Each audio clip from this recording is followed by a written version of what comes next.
This week on the Retirement Quick Tips podcast, I'm talking about how to keep your focus and your nerve amid market chaos. Today, I'm talking about the easiest, most simplest thing you can do. It's also very effective, and that is to stop completely or at least significantly reduce how often you look at your investments.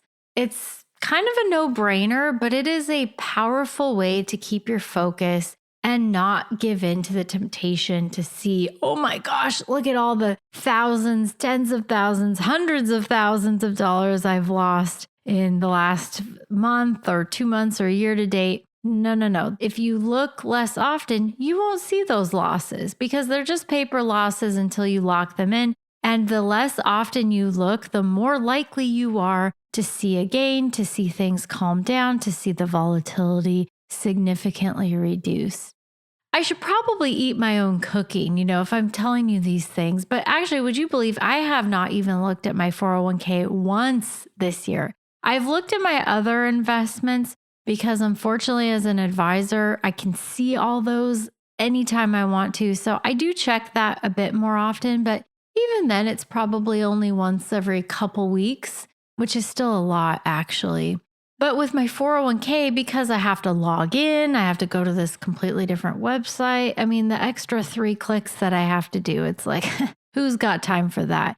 And actually, in a typical year, I might only look at my 401k a handful of times, maybe 2-3 times anyways, because I know it is set to auto invest. I have my payroll contributions go in there every time I get paid. It's also set on auto rebalancing. I have to double check this, but I think I have it set to rebalance back to its targeted percentages every quarter. And I've picked a pretty good diversified lineup of funds, and I know it's allocated exactly how I want to be. Now, I realize that because I'm a financial advisor, that I have a leg up here when it comes to choosing those funds. And I think that a lot of people do make the mistake of setting and forgetting their 401k and never checking on it again.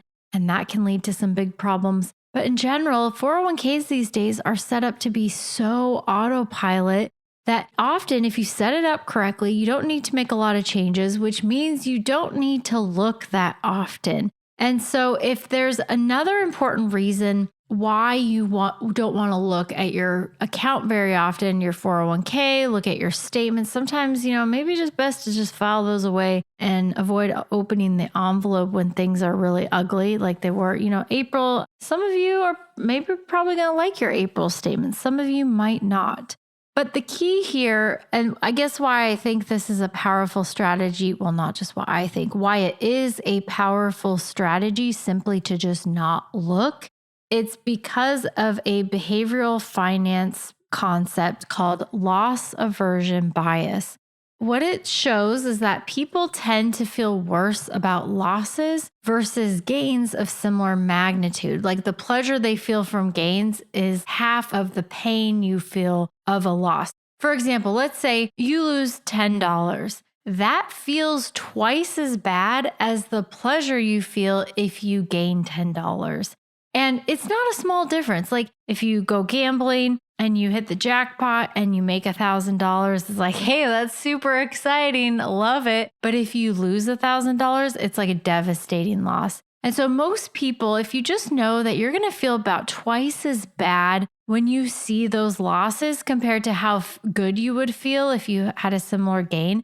And it makes sense because I bet over the last couple of years when the stock market has had a nice recovery, your portfolio, as it was hitting new highs, another new high, and then the next month, oh, look, there it is. My portfolio has never been this big before. Look at that. And it's kind of like, yeah, that's great. Moving on. But when you have losses, not even close to the same magnitude as the gains, all of a sudden, it's like you're spinning out and it's very painful. And it's like, what happened? So very important, very simple concept. If things are bad and you kind of know that they're bad because if you see the headlines, if you watch the news, if you see what happened in the market today, things like that like, oh, it's not going to be good, maybe then you would not look. Some of you, I know you cannot help yourself. Like you have this on your phone, you log in. I have clients who literally check their balance every single day. they can't help themselves. But even if you just looked every week, like if you're on a daily basis right now, dial it back once a week, once every couple weeks. Try to wean yourself off of looking as often, because the longer you go without looking, and I'm not suggesting like never look at your investments again, but if you could go a month or a couple months, the chances that you're going to see a loss, just looking at averages, I'm not saying it will be better a month or 2 months from now, but the less often you look, the more likely you are to see a gain. So, on an average calendar year, I think the market goes up like 3/4 of the time. Only like very seldom does it have a calendar year where you had a loss. So if you only looked once a year, you'd be like, whoa, almost every year I'm making money. This is great. But if you look every day, you're likely to see losses like half of the time. And that makes you feel a lot worse than seeing that nice gain. So just try the simple act of just turning that off, not looking, or even try to wean yourself off and not look as often. And that alone is a powerful way to just keep your focus on the long term, keep your nerve, and not give in to the temptation to sell everything and get out. All right, that's it for today. Thank you so much for listening. My name is Ashley Mitchell, and this is the Retirement Quick Tips Podcast.